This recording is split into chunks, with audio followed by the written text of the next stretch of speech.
Ladies and gentlemen, it is time. Grab a cold one, crank up the volume, and join the show.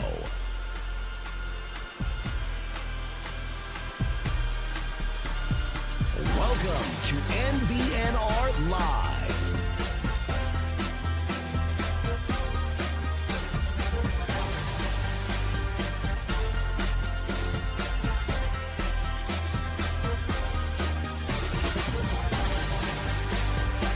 And here we go. It's no block, no rock. Go big red indeed. No block, no rock. Episode 254 coming at you from the Sinovation studio in Omaha, Nebraska. Fellas, this is the point where we go around and talk about the drinks we're drinking. Here's the thing. I'm drinking coffee right now because I'm a freak, first of all. It's 6 p.m. I know. Psycho. It just it's still warm from this morning or afternoon, but I was at Vala's today. Oh, And I had a few of those ciders, and I'm just kind of over drinking alcoholic beverages for the rest of the evening. Do you even consider those alcoholic beverages though? Because it's just like apple juice with a splash of whatever they put in there. hey, they're boozy, man. They're boozy. Yeah. But Okay. you can get some big ones there. Listen, I was walking around, the dust was flying around. It's kind of, I wasn't mumbling and stumbling by any means, but those work. Those work. Did you buy some pumpkins? I didn't. I got, you know what I got? Cookies. Maybe. Oh, I bet you got. See, cookies. here's the I bet thing. you Those got- cookies are good. I'll Dude. give them that. Those cookies are fire. You'd be proud of me, I think. I actually bought some apples, some legitimate apples, Wow. because I'm trying. Look, dude, I Yeah. have such a huge sweet tooth, and this is the worst time of year, man. These last 3 months, October, November, December, it's just can't, like at school, it's candy. I eat candy for lunch. Seriously, it's bad. So I bought apples. And you bought the ciders like with your own money. Made Yeah. from apples. Made from apples. Yeah. Well, he's like the cheapest guy in the world. Yeah. So, and those ciders are like $12 a pop. They So, ain't cheap. Yeah, they're expensive. I know. I'm aware. Anyways, let's talk about what we're drinking because Who are we going to you or I feel like I got to get used to this setup here because it's usually Mike over here, Yeah. but I got to go over here. just start with Connor. We'll work our way Okay. around. Okay. Well, if we're starting with me, I don't know if this is the right time to do it, but it does feel like we're gonna have to talk about it eventually. Yeah, and we can do like the short version today, Yeah. and It- as time goes on, we can talk a little bit more about it as we know more. But Yeah, if you guys have followed us for a while now, you've known that Nebraska Brewing Company has been like the premier sponsor of the show for 3.5 years. 3.5 years. yeah, almost 4 years. This coming Sunday is the last day of Nebraska Brewing Company, which is Very really sad. Yeah, it's unfortunate. And wearing both hats, the NBNR and the NBC side, I've been very fortunate to not only help that sponsorship become a thing, but for us to be able to make the show happen because of it. So we will still have NBC beer in the fridges Yeah, coming up. This isn't the last day we're drinking them, but there is no Pilsner left. yeah. So your So- Pilsner is gone. Yeah, it is. Unfortunately. So today I am drinking the Ale Storm Blonde Ale in solidarity with the Omaha Storm Chasers. That's what we make the beer for. We've been partners with them since 2013. It's been a great partnership, just like NBNR and NBC. Yeah. Well, So- I'm also drinking the Hailstorm. Yeah, there we go. Yes. Look at So, that. yeah, I mean that the partnership has been fantastic with Nebraska Brewing Company, and hopefully someday, maybe the world's aligned and Nebraska Brewing Company is back making all the beer for us. But until then, we're going to continue to drink all that beer that's in that fridge and whatever's left that they're going to give us. So, definitely a world-class organization, but by far. So, turn it over to our special guest, Mikey Daniel. Hey, Mikey Daniel. Welcome to No Block, No Rock. Man, we've been working on this for a while now. Yeah, I know. Like it's been like a year almost, Yeah. and we're just kind of going back and forth on the Instagram, and it's nice to finally get you in here. And it's kind of a good time to get you in here because it's not a light news day by any means. Yeah. So there's plenty to talk about.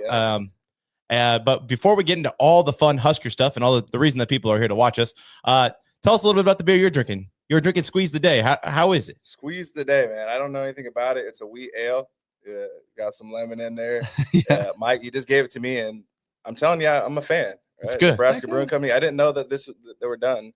That's Yeah. kind of heartbreaking. Yeah. That's Right. breaking news to me. Right. So thanks for that. That's what we're here to do. Break news. Right. Well, breaking news, but I wasn't expecting that one. So I don't know. I highly recommend it if you ever see it out. Yeah, just get in the tap room before Sunday. Yeah. And- Or on Sunday. Or on Sunday and drink them out of beer. Squeeze the Day. Squeeze the Day. There you go. All right. KB, what you got over there? I'm drinking the last EOS Hefeweizen in the fridge, I didn't take Yeah. that one on and purpose. that'll you. bring a tear to your eye about. So I hope there's at least like a stockpile of EOS. I was actually going to say, as you said, the last EOS in the fridge, I have some horrible news for you. That is the last one. That is the last EOS can that I'm aware of. Last. Wow. Well, Um, I will enjoy every sip of this for Savor that it. reason. Wow. Now I feel like I should have stole that one. I saved it for you. Yeah. But it's fine. You know what? I think we have to do this last time. World class. in every glass. All right. Hopefully you got the camera onto them in time. I did. Yeah. Yeah. All right, guys. Well, you introduced Mikey Daniel. Thank you again. Yeah, thank you guys. So Nebraska, you guys, we're ranked. We Wow. are ranked. We're 5-1, guys. Is how okay? Yeah. So okay. Yeah. So I mean, like 5-1, and with that brings some interesting news. you know, it's just it's Always always to get right into it. Yeah. So it's always some BS, man. I want to start with the ranking because I am both surprised and angry. Yeah. I'm surprised because I thought coming out of the Maryland game that we would be leading the others receiving votes category. I don't feel like the way we played against Maryland really netted us a top 25 ranking. I disagree. Meh. We all disagree. A lot of people do. A lot of people do. do. That's the surprise for me. The anger stems from who's ranked at 24. I mean, we're ranked ahead of Anger. Michigan right now, and we lost to Michigan. So that's not Yeah. really how rankings work. Sure, but like we beat Cincinnati at what was allegedly a neutral site. Neutral. Allegedly. Neutral. Yeah, Yes. you can't say it was totally a neutral site. That was mostly Nebraska fans. But we have a head-to-head. We have this record. Right. We beat them. It doesn't matter right now. And It don't matter. You're over. It, Listen, Yeah, you're well, overthinking hold on. it. No, it upsets me a little bit, but like if you're a Husker fan that is a little upset about it, like me, does 25 to 24 mean all that much to you? No. no. Not really. It's mostly like a moral thing for me. Well, Connor, here's the thing. We should be at 24. Here's the beautiful part of this is I wanted to bring up the ranking to make the larger point that, you know, things seem to be going well, right? We're kind of on a little bit of a roll here. But now, of course, we get this curveball distraction thrown at us. Just when things seem to be going our way, you know, the team is coming through in the fourth quarter. What, is there something going on? You know, well, okay, I'm glad you asked. Hold on. Beep, beep, beep, beep, beep. Whoever wants to pick up, I don't care. Who's picking up? Hello. Hey, Hello. hey, hi. Hi, Matt. This is Mama calling. Mama calling. No. Who's Mama? Who's calling? Who's calling our coach right now? Who's Mama? I think it's Pat. Isn't it? Is Pat? Is his mom's name Pat? But his mom lives in Omaha, so that's kind of weird that she'd be calling. Why is Matt She- Rhule's mom's last name Kraft? That's Yeah, weird. is that a Pennsylvania area code? All right. I think it Address obviously, it. Elephant in the room. Yeah. Obviously, Matt Rhule is rumored to be taking the Penn State job, but he did meet with the media today. And I think he's rumored to be rumored targeted. to be targeted. There you go. Yeah, thank you. But I think we should go around the room and let's just start off by just saying, if you think Matt Rhule is going to take the Penn State job, maybe let's just start there, and then we talk about the reasons why we think he will or won't take the Penn State job? So are these one-word answers to start? Yeah, let's just start with like the easy one, like yes, no, and then we'll go in and collect the yeses and the nos, and then we'll have a little conversation about it. Okay. What do you think, KB? We'll start with you. Yeah, I say he does not take the Penn State. We have job. a no there. Yeah. I'm gonna say he does not. Okay. Wanting is a different question, but is he going to take it? Is he going to get offered? Do you think it was? God dang! So you can't ask a question like this. That's a different question. Offering and accepting are two different questions. Yeah. I'm just gonna say no. I'll say no. I'm gonna tread lightly on this one, and I'm not gonna say yes or no, but I will tell you this. This is what if it's me, right? I played at South Dakota State, so go Jackrabbits. Heck yeah. One of the best programs in the country, regardless of division, doesn't matter. Like we win. If I'm coaching, for example, this is me. Doesn't have anything to do with Matt Rhule. Doesn't have to do with Nebraska, Penn State. I don't care, right? If I'm coaching at North Dakota State, and South Dakota State calls me and says, "Hey, we want you to be the head coach," I'm taking it because that's home. It's home. It's home. It doesn't matter, right? Any of that none of it else matters. Home is home, and that's like, where are you from? Right here. And you haven't left. No, because it's home. Yes. Right. People value home. Now, again, I'm not going to say whether I think he's going to take it or he doesn't, but I'm saying for me, if North Dakota State and I'm the head coach there and South Dakota State calls me, I'm going. So I'll just leave it at that. Okay. That's fair. Okay. So that is a walk around the answer of probably, right? Yeah. I think it's exactly what you said. He would take it if it was him in his shoes. Right. Yes. Yep. Mikey's answer is, well, Mike, what's your answer? I wrote an article yesterday of 5 reasons why he will not take it. So I will stand on that. I could see the route of him taking it, but I'm going to say no, he will not. I don't think he'll be offered the job. I don't think he's qualified for the job, in my opinion. I'm not saying he's a bad coach or anything. I just think that they're looking for the best of the best, the elite of the elite.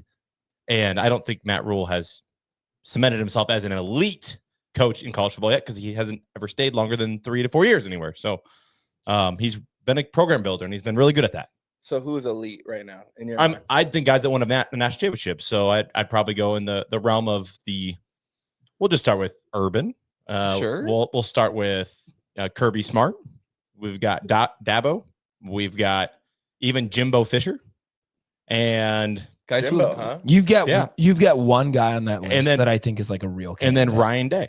But Ryan Day is obviously not leaving either. So. You get one guy on that list. And then Kurt Cignetti is pretty. I mean, he's working his way into this elite category because of what he's done in such a short amount of time. hard to argue Championship against. at James Madison. Yeah. I have a lot to address here in a very short amount of time. Kurt Cignetti's not leaving Indiana. I feel like right now Kurt Cignetti feels like Penn State is a downgrade. He's number 3 in the country at this moment, and that is going to continue to net big recruiting classes. And in Kurt Cignetti, what he's done at Indiana is phenomenal. It's an anomaly, really. But to address Matt Rhule, he's going to get offered. I believe he will be the first phone call. I do believe he will be offered that job. I don't think he's going to take it. Okay. I don't believe he will. I think Kurt Cignetti will be the second call, and I think he won't take it. I think a sleeper for this Penn State job is Dabo Swinney. I think Clemson's done with him. His culture, I think, for a very long time was really good. He has struggled with NIL. I think that was kind of like this personal thing for him, that he didn't really love that kind of thing. I don't know if the Penn State offense, as we've known it for so long, being RBU, which is what they have been, really fits what he's trying to do. Like, he's had a lot of great quarterbacks there that have been pretty mobile and slinging the ball around. But I just like a lot of these these coaches, that we're talking about that are high on this list. I don't know if it's not Matt Rhule. I don't know who you go to except for Dabo. There's going to be a lot of coaches that are lying Mike, for that Again, job. this carousel is going to be wide open. Let me- It's going to be a big carousel this year. yeah, there's so many jobs going to be open. It's going to be unprecedented, I think. And Mike, I think just to piggyback off you, how do you go from James Franklin, who's won a lot, He's like a better version of Bo Pelini. and you're going to go to like Matt Rhule's going to be your first call? I find that hard to believe, because I think you're right, Mike. I don't think Rhule is up at the upper echelon. And relationships do matter, though. Like if Matt Rhule were to take that job, yes, it's all about who you know. It's not what you know. It's not what you've done. One of his best friends is Pat Kraft. So if I'll put the other cap on too, like if Penn State were to hire Matt Rhule, there's a couple reasons why, and it starts with Pat Kraft. Like, so am I crazy to say that like Matt Rhule, he does build up players and he builds a culture. Yeah. And over the last several years, maybe the last two, Penn State under James Franklin has lost that culture. Who is a guy that can come in and rebuild a winning culture? He's done it at Temple. He's done it at Baylor. He's currently, hopefully, doing it at Nebraska. We're not crazy to say that Matt Rhule is high on this list because of that and that alone. Like winning culture, like I mean, they were one game away from the national championship last year. Like last year, they have winning. They are the definition of winning culture. But they were number 2 preseason, and they've lost their last 3 straight. This most recent game to Northwestern, the one prior to UCLA. These are games that Penn State should not be losing. Right. That does not come out of a winning culture. This is a losing culture at Penn State right now, and James Franklin is absolutely at the heart of it. So you're looking at a guy that can inspire people. When we had our former head coach, Scott, and the previous coach, Mike Riley, those were not really winning cultures. We did have 2016 under Mike Riley where we start the season 7-0, get ranked number 7, but that didn't last. Penn State right now does not have a winning culture. You're looking at a guy who's going to be inspiring, that's going to recruit well, which we've seen Matt Rhule do year in and year out. You're crazy to think Matt Rhule is not getting a phone call and not getting an offer. 100%. You're hitting it right on the head, man. And you too, you kind of alluded to when you said friendships. This business and life itself is all about who you know. Yeah. I don't care who's the most qualified, because if that was the case, like there are so many jobs out there that went to a buddy, a friend. Oh yeah. Now Matt is like, I played for Coach Rhule in Carolina and then worked on his staff, and he's elite. He is prophetically gifted in the way he's able to command a room. He is so talented in recruiting. There's like 3 guys that are up tier 1 recruiting. Matt Rhule being one of them, Dan Jackson, who's at South Dakota State, and then like Saban, but I don't think Saban really was. I think he just was getting to the dollars before the rest of the people. And then he got forced out because he got buried by everyone else being able to pay. Right. But in terms of his recruiting and ability, like he's getting guys into Lincoln, Nebraska, right? It's Lincoln. It's not special, bro. Like it's a phenomenal college field, a college like atmosphere. It's 1A, but it's still Lincoln. So if I'm a where guy you want to live, exactly, right. like as like a living Omaha place. is, it's a little better, right? But that's if I'm a recruit and I fly into Omaha and I got to drive the 45 minutes to Omaha or to Lincoln, and I'm looking at the nothing, right? Whereas I'm going to Miami and I'm seeing that I'm going to the beach, UCLA, wherever, it doesn't matter. He's still dominating, right? He got Dylan Raiola to come here, and that's high. I think that we're now overlooking that because he had a couple of bad off weeks, and people are like, "Oh yeah, bench this kid, put in TJ." Yeah, people are dumb like, that think that. So. Right, bro. That's why I tell these people, it's like, hey, stay here. You got to stay here at all times, right? Because, and this is what I'm big on, and I'm preaching to Emmett right now. I said, you're the greatest thing on turf this week, right? The next week they'll hate you again. So you have to stay here. You can never be too high and never get too low. If you do, this world will chew you up and it'll spit you out. Right. Rhule has found a way to come into a place that hasn't won in a long time. The fact that we're 5-1 and people are like, like, that's crazy. When was the last time we've been here? I mean, last year we're 5-1. But who was that? Yeah, it was Matt Rhule. Exactly. Yeah. So again, right, and that was a true freshman quarterback. He wasn't ready for it. He's still developing. They also made a change at the OC. They made a change in the receiver room. He's revamped the offense. It looks significantly different. The defense is here and there, right? Like we lost a lot, but the fact that they're 5-1, truthfully, probably could have been 6-0. Like it's right there. A lot of people say that. Like, go into a little bit about like, how do you feel about the Michigan game? Like, because some people like you're not the first person I've heard say like we could have beat Michigan. What part of that game do you think Nebraska had a chance to win the game? Because like to me, as someone who was in the stands, like watching the game, like I feel like we got physically dominated in that football game. We did. And I think Michigan, the lack of like with Sharon Moore not being there, I think it was a benefit for them. And with Sharon Moore there, like I think the creative play calling goes away. And I don't know. I just don't think that Michigan was like I think they manhandled us in my opinion. Like we're lucky that it was only a three-point game. It starts in the front, right? They marched down the field like they was walking on water. It was too easy. Yeah. We go for it on 4th down. We didn't convert, right? That's a big swing in that game, right? That's points that we left off the board, whether that's 7 or 3, right? It's still points that we lost. So that, not only that, it just completely swings that game, right? You start off and you go down the field, you march down on Michigan and you score right away. That's showing them, hey, we're for real. Now, the reason I think that Nebraska lost that game is because they saw the M, right? The brand is everything. And Michigan is still have a lot of those guys from that national championship team. Yeah. They know how to win, right? So Nebraska, they needed that loss, and that'll propel them to win later in the season, right? They needed to see like, hey, we're in this fight. We can really be about this.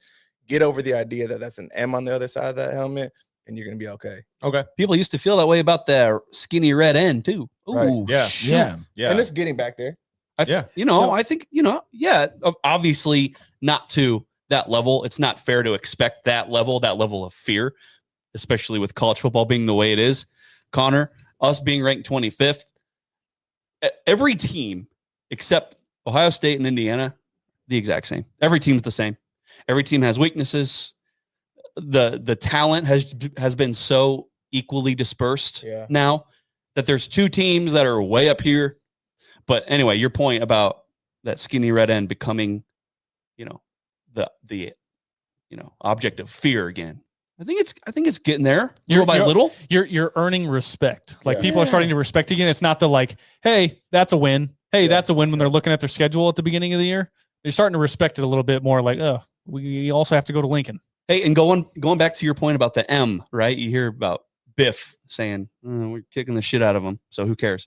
Right? And it was just like, oh my God, you hate to hear that because, they came in your house and it just felt like they didn't really respect you. Yeah. Right? And so, I think your point about seeing that M was like, It's like that school bully that you run into later in life and you're like, you're PTSD? still, you still have like the PTSD from seeing that bully that you had in high school. I don't know. I never had a bully in high school, but like you were the bully. It seemed like that was kind of that scenario where it's like Michigan's that bully and they just didn't handle it well.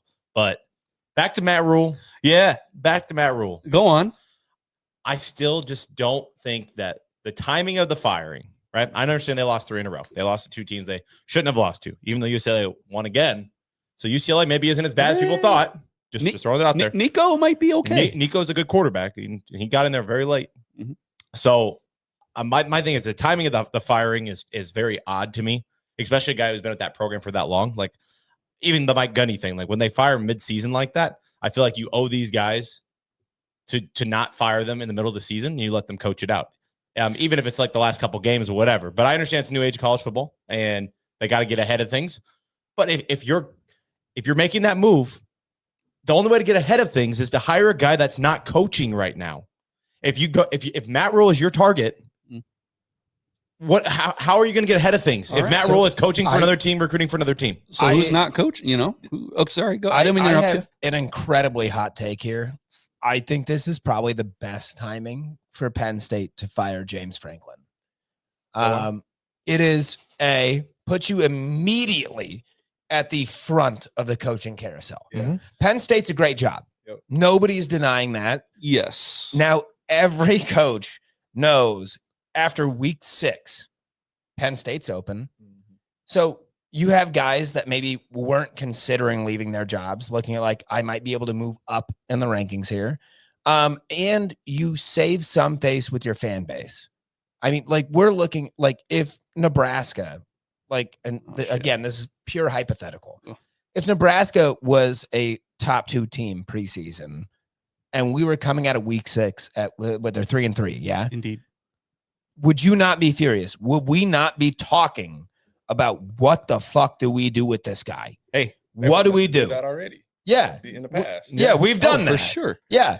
Like, so I think Penn State puts themselves at the top of everybody's list. Like they know that big job is already open. Right. And you show to your fan base, like, we do care. And we're not going to sit here and just resign ourselves to this mediocrity, which I'm sorry. James Franklin, for a very long time, was a very, very good coach. He's not right now. He wasn't. And they showed their fan base that now was the time to act. And I think that's a sign of good faith to the Penn State fan base. I think this was the exact right time to fire him. They wanted him gone for a couple of years. It's very Bo Pelini-esque. Like Bo Pelini got screwed. I will not agree with that. How is it any different? I don't agree with that. James Franklin's won more than Bo Pelini ever did at Nebraska. But he carried a cat, though. He carried a cat. That was cool. Yeah. That was cool. I couldn't get behind the cat, man. How do you fire that guy? He's so nice and warm-hearted. Well, He doesn't spit at refs. He went to Youngstown State, so I was recruited by Bo Pelini. Yeah, okay. Yeah, That's I awesome. played against him at South Dakota State when he was at Youngstown State. He never changed, right? I don't where's he at in the world? No, just nothing. He's just chilling. He's chilling. He had a now. podcast for a few weeks. and then he got tired of that. I think That so. makes Yeah, sense. it's hard work. Everybody thinks they can start a podcast. That's right. And then guess what? After they figure out how much time and effort it takes to do a podcast, they stop doing it. Right? It's a lot of work to get all these cameras, these microphones in here. Come on. Well, so now, before I make a point, I do want to throw it over to Kyle because you've been quiet. I don't know if you have anything you want to get off your chest.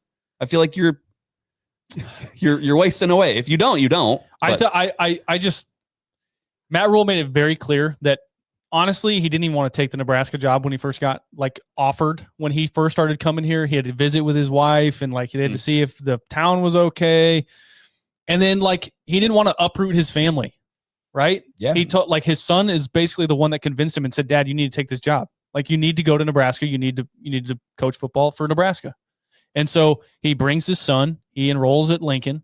He's got his 2 daughters that are looking for volleyball teams right now. You've got his wife opening a business, moves his parents to Nebraska. And so all of a sudden, you're in the midst of a good football season. And all of a sudden, now all the light is on you. And you're like, what do I say?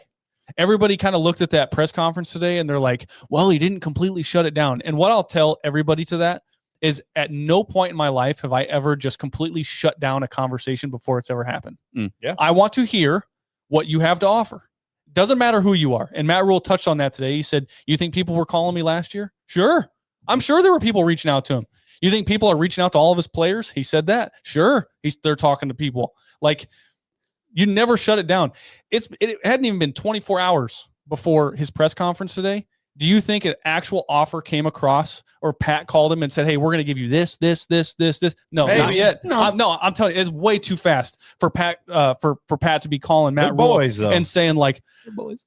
Right. But it's not like he can just guarantee whatever he wants to his friend over the phone less than 24 hours from the time that you just fired your head coach. He's putting out fires here, talking to boosters, talking to the board, talking to all these people.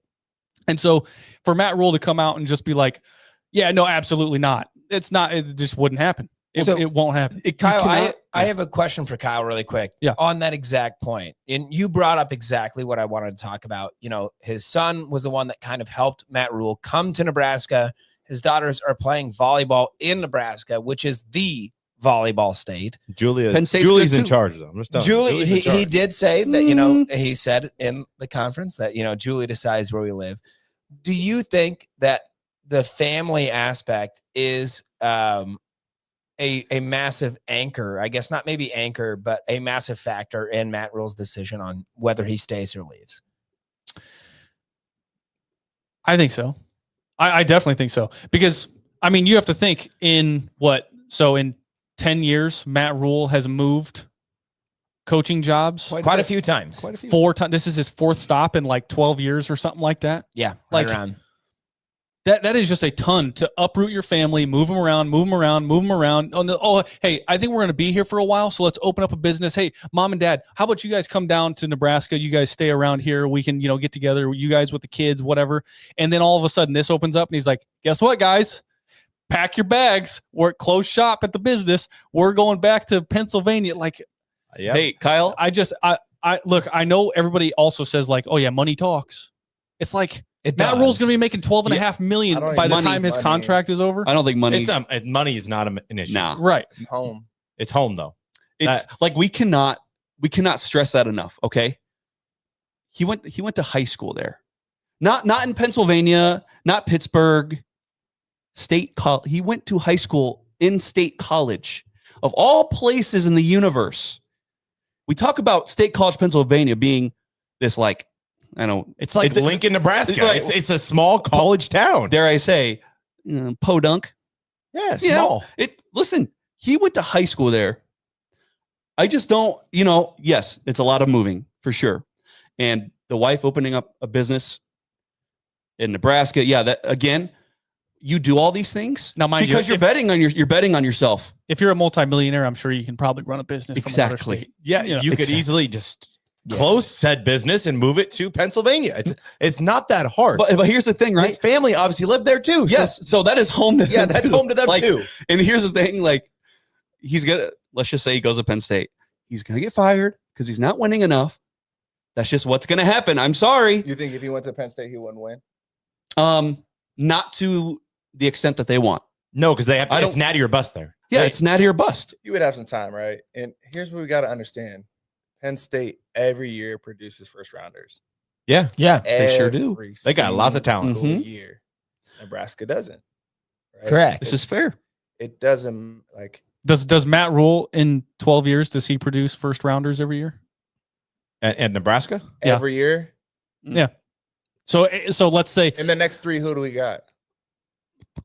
In the next 3 years? I mean, if Dylan Raiola Dylan could be a first round pick. First rounder. Right now, you say he's a first rounder? If you go on intangibles, maybe, but you still got to prove it. I hear a cricket in this room here. Depending upon, maybe next year. Answer this Emma question Johnson could be. Truthfully. Emmett's my dog, but like first rounder as a running back is crazy. Yeah, they don't draft running backs in the first round. It's just not going to happen. Now, truthfully be real about this answer. And I don't have an opinion one way or another about it. I'm asking the people, whoever, will Matt Rhule, can he win a national championship at Nebraska? Ever? And how long? No. Because I don't think Nebraska will ever again. Well, that's just my opinion. So I would disagree with you there, but I think right now the benchmark for what Nebraska fans consider success isn't necessarily a national championship. It's going to be a playoff appearance. We get one playoff appearance. Even if you lose first round, that's success. I mean, that's big success.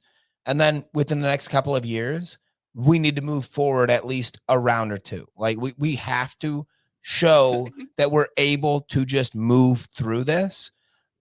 I don't think national championship is a reasonable ask for a Nebraska fan right now. No, definitely not. No. Is it at Penn State? No, I don't even not where they're at. I don't think it hasn't been ever at Penn I don't State. think it is, dude. What, their Penn last State, natty was when? Hold on. 82. 82. But give me a Penn break. State, I'm sorry. That's a longer drought than Nebraska. We have more wins than Penn State does as a program. But hold on. Sure. So I Penn got this State, jacket from like 1990. Yeah, well, hey, that's your cool. fault. That's Mike's when they was doing that. Mike's is from recent. but Penn State recently has been a playoff caliber team every single year. I think Nebraska So will be a I playoff think- team, though. Well, I'm not saying they couldn't be. Everybody will make the playoff eventually. What I'm saying is that I think where Matt Rhule's at Nebraska, and the progress he's making is incredibly reasonable. But if he took what he's got right now and what Penn State has right now, the expectations are going to be higher, and it could be very ugly because Nebraska is happy this year with an 8-win season or a 9-win season. Penn State, if you don't win 9, you're going to get ugly pretty quick. Get booed off the field. Next year, will it be that same thing, though? Will Nebraska next year right? I don't think so. Every year You want to see progress. Every year, this is what Nebraska does, though. Like that's what I'm trying to say. Yeah. And like they see the progress, and then it's like, oh, it's just this is what they do. All the fans say, oh, this is just the same. We've seen this before. Oh, another 3-point loss. We've seen this before. Yeah. So to me, it's too much being stuck in this era. Oh yeah, Right? I agree with that. We're in 2025. The 90s, I was born in the 90s, 96. So it's like, what are we talking about? That's Right. so long ago. It's irrelevant, right? Yeah. We're talking about 2025. Nebraska fans are ruthless because they're stuck there, right? And they have to be completely understanding that like this is good. Where we're at is phenomenal. 5-1 it's great. Yeah. 3 years ago, you wouldn't have said that, No. right? You weren't looking for that. So next year, say he wins 8 or 9 this year, I think it'll be 10, right? I think next year, if he's not playoff top 10, the people are gonna be like, hey, what's going on, right? And that's because I've seen the curve with these folks and how Nebraska fans work.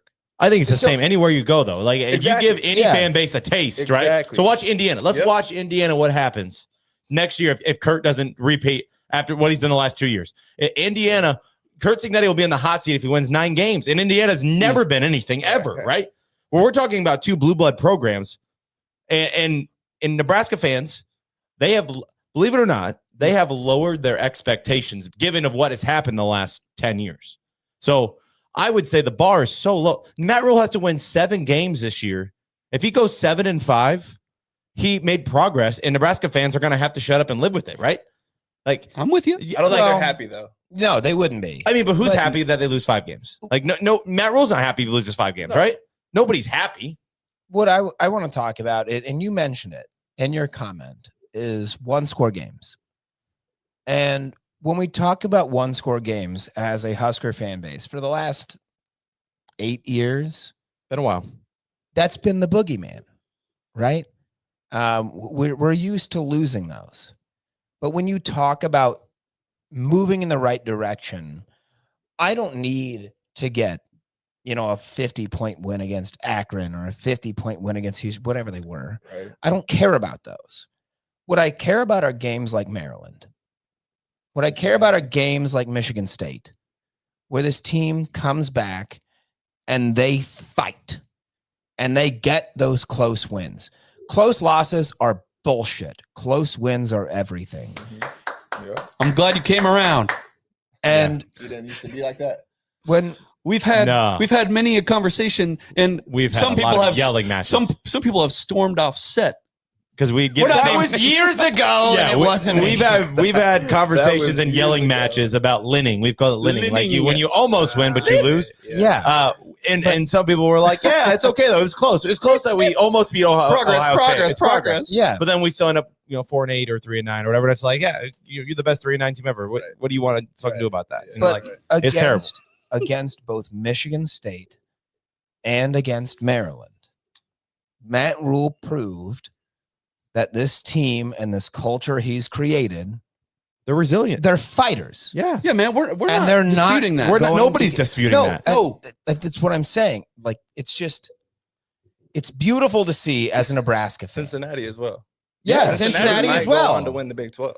Yeah. Like, I can honestly, see that. That's a very talented team. Brent Sorsby, I Yeah. believe, is he still ranked as one of the top PFF quarterbacks in the NCAA? Brandon Sorsby. Yeah. Brandon, Yeah. sorry, Yeah. not Brent. Brendan. Brendan. Yeah, Brendan.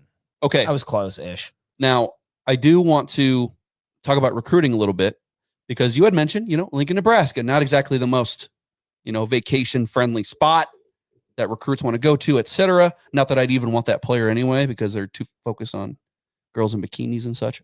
Same. And Instead of getting us to a playoff. But I think what you saw today with the Rhule, you got the bat signal. Okay. Batman puts out the bat, got the bat signal from Lieutenant Gordon. He put out the money bat signal to Warren Buffett. Buffett, come on, pay me. Buffett. I will kidnap your family, hold them for ransom. Don't say that. Yeah, this is definitely Dang public. it. Yeah, we're getting flagged. Also, I know we're a do soft podcast. I forgot we are soft now. We have to censor No, ourselves. we don't. But you know what I mean. Buffett, pay up. We need money because Penn State will pony up. How many times do I have to continue to remind people? Warren Buffett is not a Husker fan.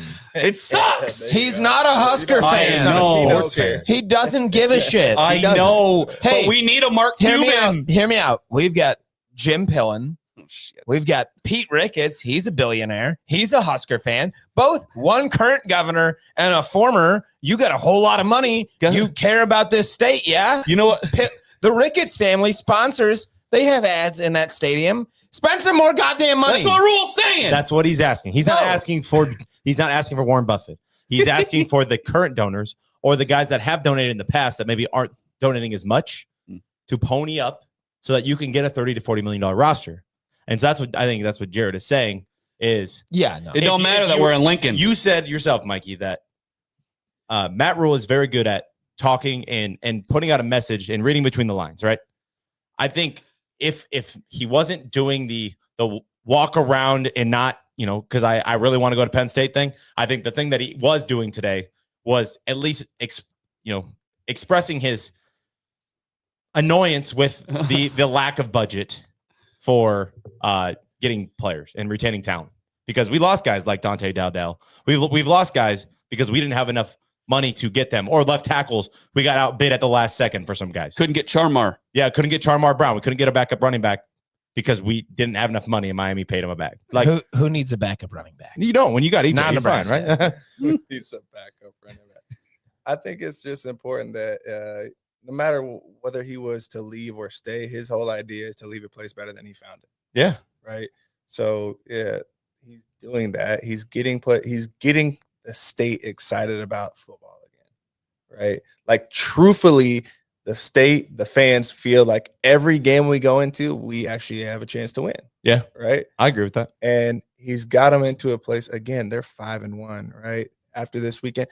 I'll tell you right now, PJ Fleck is sitting in his office nervous about Friday night. Oh, He 100%. is. And in the past, he probably wouldn't have been, right? Like, he knows he's gonna get his ass kicked on Friday night. You think so? think so? We're gonna go into that a little bit. No question. Yeah. I don't think it's even gonna be close. Do you think the team is Really? going to be focused with a short week coming off a road trip, and then with all this other drama going on? You think that they'll be able to focus and take care of business? Coach Rhule is elite. When I say that, he creates chaos, right? He creates chaos so that people, his staff, his players can truly thrive when adversity hits. He does a phenomenal job of creating chaos. He enjoys it. Okay. Right? This is nothing to them, right? It's there, but at the end of the day, they're thinking about, we're 5-1 right now. Like, whatever he does is whatever he does. Right now, I have to go beat Minnesota. And let me tell you, do you guys watch yesterday's games? Dowdo, right? He told the Cowboys, you better buckle up. Rico. Right? Except- Rico. yeah. He said, buckle up. Mm. And then after the game, he said they didn't buckle up. What do you think Emmett Johnson's thinking going back home to the school that didn't recruit him? Yeah, Mr. Buckle Minnesota up. didn't Come on. recruit him. Like, he's gonna spaz. He's gonna go absolutely crazy out there. It's gonna be a Dowdo. It's gonna be a Rico type of game. I right? love that. I'm telling you right now, Hey, man. it'll be 14 points. So, Mikey, you mentioned, and I love what you just said, that Matt Rhule kind of wants to create chaos. So when real chaos comes, it just feels like normal. It's easy. So, again, coming off a road game, going into a road game, with the Penn State stuff, if you're Matt Rhule, what are you saying to your team right now to just say, like, it's chaos, like, let's keep going? Like, what do you think Matt Rhule is talking to this team about right now? Is it just business as usual, or is he, like, trying to calm them down a little bit? I mean, there's nothing really he's going to say to calm them down. Hey, I'm here. I'm in Nebraska, right? Let's do this thing. No, he's telling them, we got a job to do. It doesn't matter. We have a job to do. Friday night's going to come and go. Did we do our job? Right? Like, the goal, the main thing is always got to be the main thing. Win the game. That's it. You win the game on Friday night by winning recovery on Sunday, practice on Monday, practice on Tuesday, walk through Wednesday, Thursday, right? If he's not even thinking about Friday yet because he's so focused on, did we win today? Did we win recovery today? Right? Tomorrow when we go to practice, did we win the day at practice? He doesn't even care about Friday night yet. He's such a product of He's a creature of habit, and he's bought into the process, right? If we have a great week of practice, that's a win, right? Because he knows that'll translate into the game. So he knows we have to win Monday. Okay, Monday came and went. Did we win Tuesday? How did we win Tuesday? Were all my guys in their classes, right? Am I getting any type of information from a professor, from somebody outside of the building? Did anyone get in trouble, right? Did we win the day? And then you stack them. And now the people, the team, the players, the staff has bought into the process. And that's why Rhule's a builder. When we first came in, the culture was not that. Scott, there you go. Didn't have that. He caught on quick. Yeah, he caught on very quick. They didn't have that. And so when you have it, it's hard to teach an old dog new tricks. The reason it took some time for them to get into this place is because there were still some old dogs left, right? They had that mindset of like, hey, this is how we do things. They were at lifting, not even with shirts on back in the old regime, right? That's crazy. This is a power forward program, and we're at workouts without even having a shirt on. That's wild. There is no standard, right? There is a standard that's set, and the standard is, did I win today? And they bought in. Hey, as we lead up to this game against Minnesota, at Minnesota, you've been in locker rooms, NFL locker rooms at the highest level. What if you tell me if this would work on you, okay? If I'm Coach Rhule and I say this to you, yeah, there's a lot of talk going on, but you know why they're talking? Because we're good. So show them, right? They wouldn't be talking about us if we were 500, under 500, because we're good. So show the world, man. Keep going. Yeah. Right? It's just kind of instilling that, yes, you are here. Yes, you're ranked. And we don't need to say that out loud, because usually when we become ranked, we lose. That's why it's difficult to become ranked, because a lot of people hate ranking us. But it's just, you are here for a reason. It's because you're freaking good enough. And I think teams in the past, they haven't had that, instilled in them. And like what you're saying is, we are seeing that positivity, that confidence. We're good. Yeah. Again, I was at South Dakota State, right? What they do at South Dakota State, we win and the coaches move on, right? We just had a coach that was there. He won the national championship. He went to Washington State after 2 seasons. So, yeah. We understand that, right? We understand we're going to win, and we understand they're going to poach our coaches because we win. Right. This is just a higher magnitude of it. It doesn't matter. Like you said, people have called them before, and they'll call them again. It is what it is. Like, that's the name of the game, right? Like, if they weren't calling him, that would be your problem. Exactly. Yeah. But they are. So, like, let's not make it bigger than it is. He's getting calls. He'll continue to get calls. And guess what? If they win the national championship, everybody's going to call him, and they're going to offer him whatever he wants, right? Yeah. It just does it. Like, that's how it works. Mm-hmm. Dabo Swinney has been probably getting calls for years. Leave Clemson. No, I'm cool where I'm at, right? Like, so it just, everyone's different, and everyone, whatever motivates you is different to everybody. But that's for people to be nervous about him getting calls. It's just, I have a hot wife. Right? People look at her. Congratulations. Must be nice. People look at her. They should. She's beautiful, right? Good. So it's like, there you go. If they weren't, I'd be like, well, man, dang, man, I don't got a hot wife. Like, no, but she's bad. And so it's like, I've accepted, it just is what it is. Hey, what does your NIL program look like? You know what I'm saying? You don't need Buffett, man. Yeah. You got that NIL in house. I'm like really tempted, because Mikey threw the question out, will Rhule take the job? And I almost want to ask everybody, does Rhule want the job? And and you have a special insight, so I wouldn't force you to say an answer. But I think if Rhule could have his druthers, just like without all the extra horse shit, I think he would want the job. You think he would? I think that's his holy grail, I think. Can I respectfully disagree? That's fine. Please do. I think Carolina obviously is what I would believe to be Matt Rhule's only head coaching failure. But Matt Rhule came off of Carolina and came into, what do we call Nebraska? A fishbowl. Indeed. A fishbowl where the entire state is watching you at all times. Mm-hmm. And he has accepted and embraced and promoted the culture here in Nebraska. 100. Do you think that he would have gone through what he's gone through, doing all of this just to go into another fishbowl that I would argue at this current moment is frankly in a worse place. I don't. Listen, It's not a worse place. You're really your recency bias yeah, is it's crazy. It's bad. But okay, hold on. No. But so they were good. They were pretty good last season. They were And- really good. But again, You know, I hear it. I'm not talking about last season. James Franklin wasn't fired last season. He True. was fired this year This is true. due to, let's be honest, sort of incompetence. He almost beat Oregon. Like he went to overtime with Oregon, which is Mike, a top 5 team. did we not just talk lost, but- about Linning just a few minutes ago? I understand that. I'm just saying. Again, going into Penn State, that is a fishbowl at least at the same magnitude of Nebraska. At least. Yeah. It's not the same magnitude because it's not I- the only show in town. Pennsylvania has multiple professional sports teams. But you're also looking at a college program that is expecting to be a playoff team every single year. Indeed. Nebraska, when Matt Rhule came here, was not expecting that. What we were expecting was, dear God, give us a bowl game.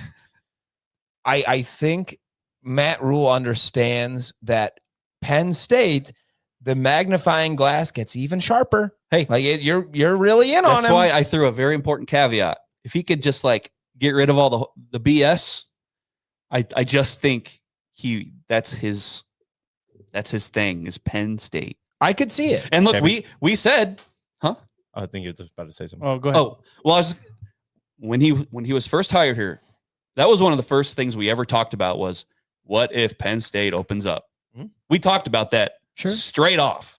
And we were expecting, or I should say, I was of the belief that, look, if he is here for 3 or 4 years and he gets us to a good place and he leaves for Penn State or whatever, I would be fine with that. So I will not be like, what? You went to Penn State? Be like, no, I think we're in a good place. He left us better than he found it. Go follow your dream, Coach Rhule, if you need to. KB, what was your thought? Yeah, I mean, the alma mater conversation is always Heart Now, sinks. Mikey, you just talked about what you guys took over and how that worked out for Scott and his alma mater. Trent Bray out at Oregon State this week, fired his alma mater. True. Didn't go well. Nope. They said, get out. Go on, Mike get. Gundy. Mike Gundy. Yeah. But he was Gone. there for like 30 But years. he was he was there a long time. He was there for a long time. And it worked out pretty good for him. But Connor, you had asked the question, like, how does like family add into this, like as to why he might stay? He talked about it today. He said something to the effect of like, me watching James Franklin and his family walking out of the stadium and people screaming stuff at his children and at him and him like telling his kids to walk forward of him so they don't get hit by a projectile coming at him. Brutal. Mike, you've got season tickets. How many times have you ever heard the crowd screaming "Fire Riley" or "Fire Scott Frost"? How many times? It's less than, I mean, or it's more than zero. I mean, look, after Georgia Southern, people were quiet. Okay. You I know? don't. The fans were Seriously. booed Really Scott, and they booed Mike Riley, Mhm. but nobody would. There wasn't chance to Like fire. like when things started getting bad, the stadium didn't turn No, on him, viciously turn on him, Exactly. right? Not like that. no, not not like that at physically. all. Definitely not physically. like So that. what I'm saying is Matt Rhule is in a place. He has brought his entire family here. Mhm. They've put roots down. The fan base loves him. He talked about like the one instance of him getting a rude comment was from like a 15-year-old kid asking him what happened at Michigan. Like, I just don't see it. He is walking into a place that fires their head coach after 2 college football playoff wins and a play away from a national championship appearance and 3 games in this 3-game losing streak, whatever you want to call it, against really bad teams. They're like, hey, we don't care what you've done the last 12 years. You're gone. Yeah. I just don't see him walking in there and playing that gamble with his family. I just don't. Maybe, hey, I'll admit, maybe my premise is really stupid. But again, I just think he would love to be there. Yeah. Okay. You asked the That's question. just me. That's just what I think. Do you think Matt Rhule would want the job? I do. If he was offered it. I think Matt Rhule would want the job if he was offered it. I personally don't think he will get offered the job because I don't think his resume is what they're looking for. Now, I know, Mikey, you said you think he's elite, and you've played for him and coached with him. So you would obviously know, being in other locker rooms and being around other coaches. But I just think, like, the numbers are the numbers sometimes. And the numbers don't lie. And here's the thing, too. I understand, like, with the places he took over, like the top 25 thing, right? How many of those games was he favored to win? Like, he was the underdog in those games. Like, he was supposed to lose those games, right? He took over bad programs, bad situations, especially Baylor. And in Carolina, like they didn't give nothing. Like Carolina, You can't really talk about the NFL. Yeah, it's not the same. It's just complete. Like, it's not you've the seen same. Several great coaches go to the NFL and get washed, or go the other way. Exactly. Look at Bill Belichick. Holy shit! So you can't compare. That's like apples to oranges, there, right? Yeah. Like, so to me, I just kind of cast that one out. Yeah, right? you And should. I just base it off of what has he done in college with the teams that he's had.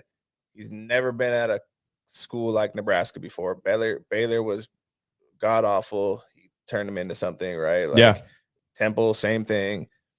Nebraska, same thing. They were awful. Like, they were not good when we got here. Just No. weren't. And so he just finds a way to win. Now, if he stays at any of those programs longer than he did, the Baylor's winning the Big 12, right? They're going to continue to win the Big 12, right? They're just going. Now they had their sanctions and random other things that came out, right? That kind of deployed that, but he wins. Like, it takes him some time. He's not a quick Kirk Signetti type of turnaround. No, he's not that, Mm-mm. right? And he said that from the jump. He said since he got the job, year 3, watch. Right now, we're watching so far. It looks pretty good so far. Like, what he said has come to pass. Yeah. And so it'll continue to be that way if he sticks around. I got a question, though. Outside of that, say he does take it, right? Say he left. Yeah. Who takes over here? See, that's a good question. Does it automatically go to like Dana Holgorsen? Like, Okay. would Dana be one of the top targets, or does Nebraska do a national search and handle? I feel Troy Dana would have to do a national search. He would have to. I already have a weird take. I already feel really weird talking about this at length because Matt Rhule has not left. Yeah. Wow, He's not- this is all what ifs. Right. Like I already feel weird about like this whole conversation about Matt Rhule leaving for Penn State because Matt Rhule hasn't left. Yeah. he hasn't. And then on top of that, then talking about, well, who replaces him? It's like, whoa, come on. Okay, Whoa. but throw your this throw is your fun. name out. This is fairy tale So, land. This is imagination. I have a weird take here. Dana Holgorsen, I feel like, has made it abundantly clear he doesn't want to be a head coach. No. He Dude, doesn't. we would flip our shit if he Okay. became head coach. So We all have Do- to give one do we or go- two names we're thinking of. do we Kyle. go give a little tippy tap over here to Mike Eckler? No. No. Yeah, I Jesus, don't know. You might No, interview him. You might interview him. Yeah, Big but, time like, programs I and don't- big time I hires. don't know. Hire him, But so think as I get into that, my question is, like, Matt Rhule is a rebuild specialist. Again, we talk about Temple, we talk about Baylor, we talk about Nebraska. Damn right. So Penn State, if they're interested in Matt Rhule, do they feel like they're in a rebuild era, or do they feel like they're still national championship contenders? Because I feel like if you're bringing Matt Rhule in, like, he's going to change the culture, as he's done at every single program he has, including the Panthers. Mm. I don't think that's like, first year for Matt Rhule, like Penn State's the Penn State we've known for the last 8 to 10 years. Connor. If Rhule leaves for Penn State and they're not in the playoff the first year, people will boo him. Yeah, and his that's, family. That's what I'm saying. Is Because like, when he's Penn taking- State has to understand what they're going to get, because like the entire culture is going to shift. I Well, think, like, I not think necessarily. the fans know exactly what they're getting, and they don't like that picture. It's Mhm. all over the place. The Right. fans do not like the picture of going from James Franklin, who has his win-loss record against ranked teams, and the win-loss record against ranked teams for Matt Rhule. You bring him over, and the Penn State fans, I'm telling you right now, they're already looking at that as a lateral move. They're already looking at it as a lateral hire. It's not Yeah. like oh my God, yeah, we just landed a national championship contender. They're going to be looking at the win-loss record against ranked teams. That's all they're going to look at because that's exactly what they just got rid of. It doesn't. I know there's like these little stipulations about where he coached, the teams that he had, the scandal at Baylor. Like I understand all of that, but at the bottom line, the same thing that happened when we hired Mike Riley.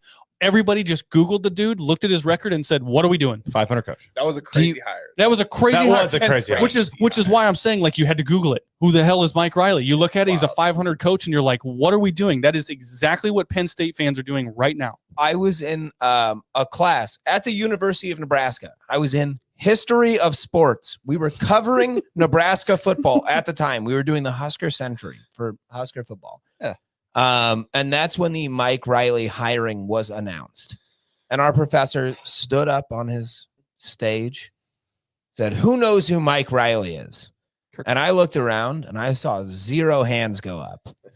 And he said, "That's your new head coach." That's just a bad And AD, then though. I guys. saw immediately Shut I cool. every phone in the room come out of pockets and Google opened up. Like that was not great. But for Penn State, I'm going to Mike's going to call me an idiot. I have a sleeper for that job. Go ahead. It's Lincoln Riley. Lincoln Riley is a sleeper for that Penn State job. You think, huh? Yeah. I mean, it wouldn't surprise me. Like, Not a I don't- crazy take. it's not a crazy take. No. He got things going in Oklahoma and just jumped ship right before the SEC. So it doesn't really surprise me. But to answer your question, Mikey, like my short list, here we go. Kyle. Here we go. Sorry, Kyle, it's happening. Big Herb, you got to go after Urban. Jesus Christ. You got to make the call. Have to. You got to make the try. call. Nebraska is, in my opinion, especially the way Matt Rhule is setting it up right now, it's a big time program, and big time programs make big time hires. So you will swing for the fences on everybody because you should, and then you figure out where you go. I don't know. My choice would probably be somebody like that, or like a Lane Train, or what's Lane his name? Kiffin ain't leaving. I wouldn't. I don't think so. Lane Kiffin ain't leaving. Dillingham, or From Arizona State? yeah, Dillingham. Kenny? Is he ready for this type of Oh hell yeah! move? I love him. No. I don't think so. No. I think. I think he's a phenomenal coach. Don't get Yeah. me wrong. I think he's great, but is he ready for Nebraska football in the Big Ten? I don't necessarily think so. I don't know. Cam's got to walking through that door, so maybe not. I don't know. That'd be my short list. I don't even think Dabo's ready for this type of right? Like No, the ACC is nothing compared to what he's walking into. that's what I'm saying. And Yeah. yeah, he's a national champion and he's done great. But like my only fear too with Urban Meyer is he ready for the new era of football? I don't know. You know what I mean? Like these guys are so stuck in what was, they don't know how to adapt to what is. Dabo being one of them. Mhm.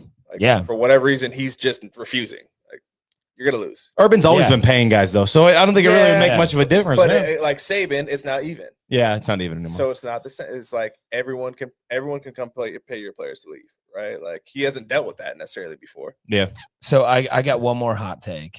Jeez. And I don't believe this coach has seen, in my opinion, just absurd failure for the last 2 years. But I don't believe it's necessarily his fault as a head coach. Luke Fickell. What about Luke hell Fickell? no. What about Excuse him? me? Luke Fickell. Go on. now please. you said I would call you an idiot for Yeah. the Lincoln That's- Rally. That's that's the the idiot dumbest one. thing that came out of your mouth tonight. Luke Fickell can run a rushing offense. What is Penn State known for? No, Oh, you're talking about to get the Penn State job, not yeah, that's Yo, dumb, not dumb, here. No, dumb, God, no. dumb, I don't want him dumb, at dumb. Nebraska. Still a dumb. But Penn State dumb. will take him. Nah. I think Luke Fickell Nah. can run a rushing offense. Put the I think camera on me. I think he's Is it? been nuked by his OC. Oh, I think he's been nuked by his OC. They wanted to go into an No. air raid, and that's not what Wisconsin No. football's about. Is the No. camera on me? Do it. Tell me I'm an He's idiot. not even going to say anything. It's a dumb take. What are we Okay, doing? Let's What go are we around doing? the table, guys. Luke Fickell, you cannot touch that guy with a 10-foot pole right now. Yes. No. Like, I'm he's sorry. back. You see his press conferences, and I get it. Wisconsin's Dead man going walking. through. What? Luke Dumb. Fickell, What are we doing here? Luke Fickell is a good head coach. I Dumb. think he's been nuked by his OC. Dumb. That's a perfect transition to Minnesota. Okay, guys, let's go around the table. Let's talk a little bit about Minnesota. What to What about our expect? short list? What about Kyle's short list? I mean, we can. he said I he have don't one. wanna talk about it. My shortest list. It's Matt Rhule. The most serious head coach in the country, and someone that I think would put us on a trajectory for success. I'm talking Coach Prime Deion Sanders. Is the camera on me? Never. Well, hold on. You posed the question. It's only right for you to. Yeah, who would your short list What do be? you got? If your boy Rhule ain't here, who would you want? Yeah, I definitely got to make a call to Urban Meyer. Like I have to make the call and see if I can get him out. He loves talking about Nebraska football. Loves Nebraska. Anyway, right? So like I have to make the call. Whether he entertains it or actually wants to get back into it, I don't know, but I'm still making the call. And then if we're talking about teams, like I might as well just go get James Franklin. Yeah, I was gonna say, James just Franklin. swap. Yeah, For Nebraska? Like, why wouldn't I? yeah. Right. Why would I Listen, not? I- He knows it's how to right run. there. He's been in the Big Ten. He knows what it takes to win here. Why would I not call him? You know what I mean? He's a big hire. You need a hit. Yeah.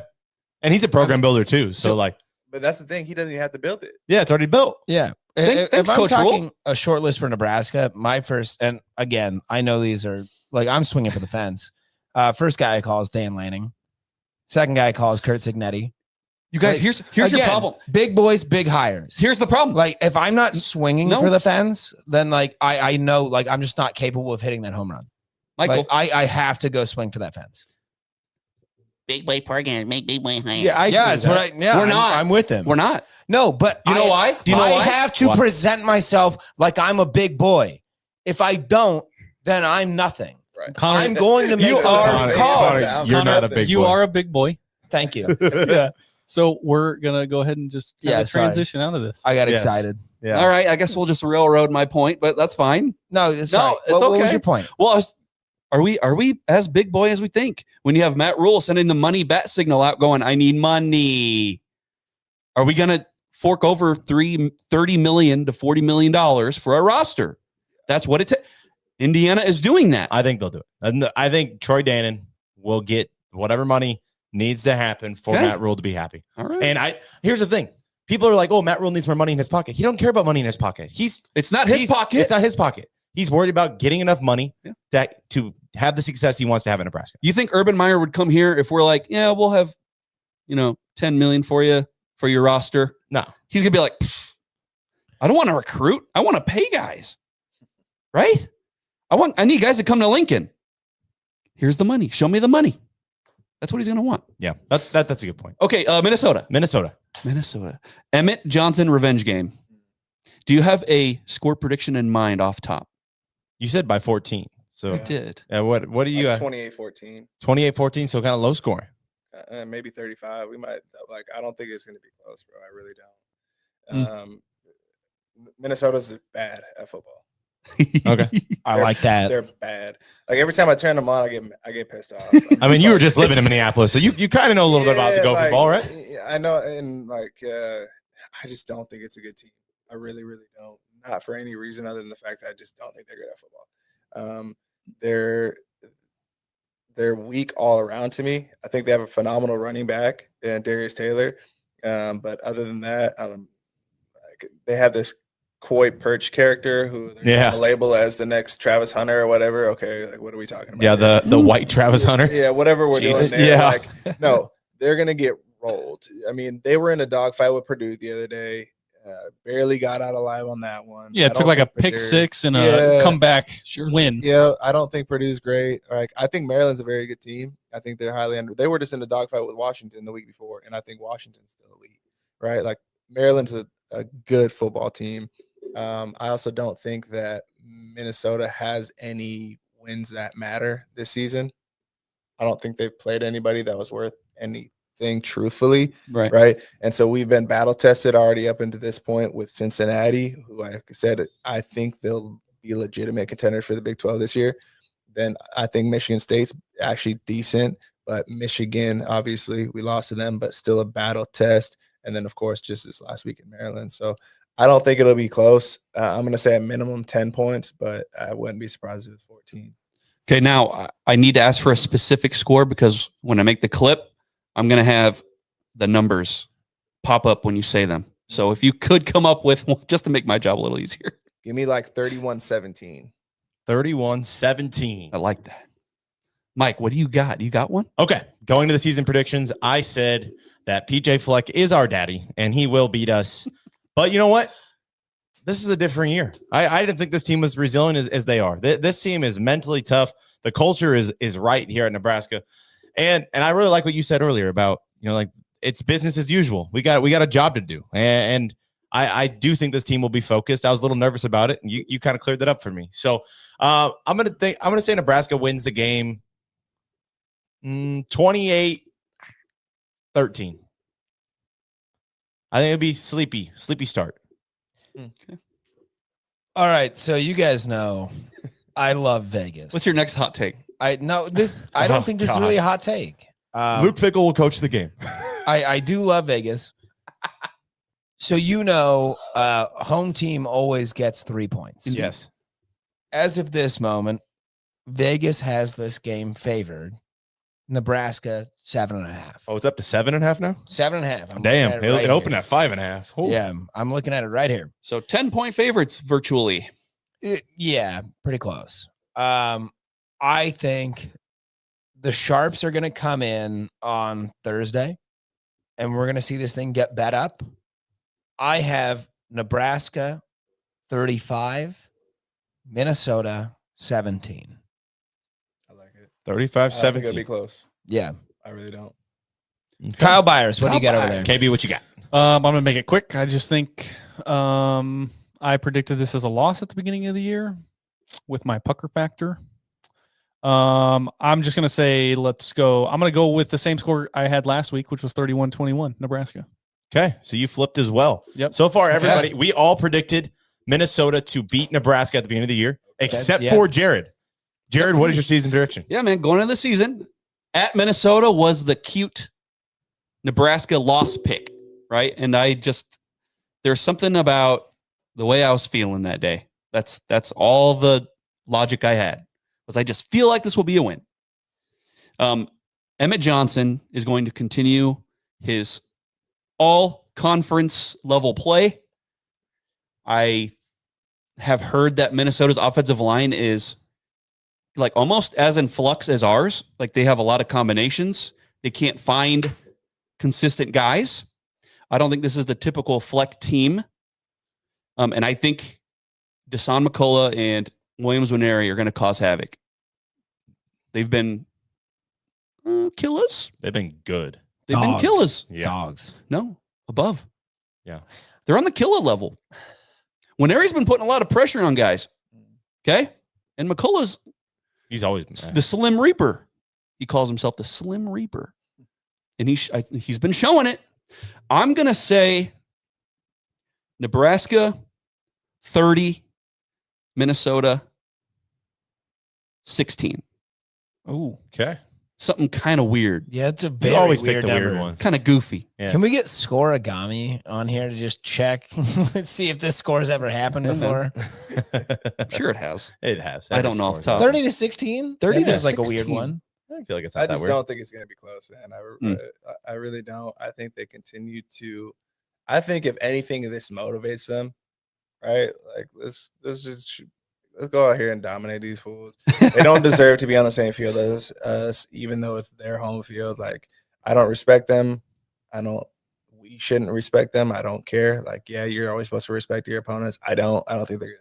I just don't. Okay. Fleck's been saying a lot of good things about us. He did it during Big Ten Media Days. Did it today. Yeah. He's been buttering us up. You know why he does that, though? You know why coaches Yeah. do that? It's to set himself up so that when they lose, they'll be like, oh, I told you they were a good team. Right. yeah. Yeah. Like, I've been talking about them. And then if they win, it's like, yeah, we beat a really good team. Yeah. So, No, you ain't slick. Mikey, I got a question for you. Through your career, like at South Dakota State, Carolina, whatever, when you went into games with the attitude of, I have to respect my opponent, or I don't have to, like, you don't deserve to be on the same field. Like, how did you feel like you played? Did you play a little bit more conservative when you felt like you had to respect them? Did you kind of go a little bit more loose when you were like, you don't deserve to be out here with me? Like, how did you feel? I actually was more loose in bigger games. Like when we played North Dakota State, I was way more loose, free.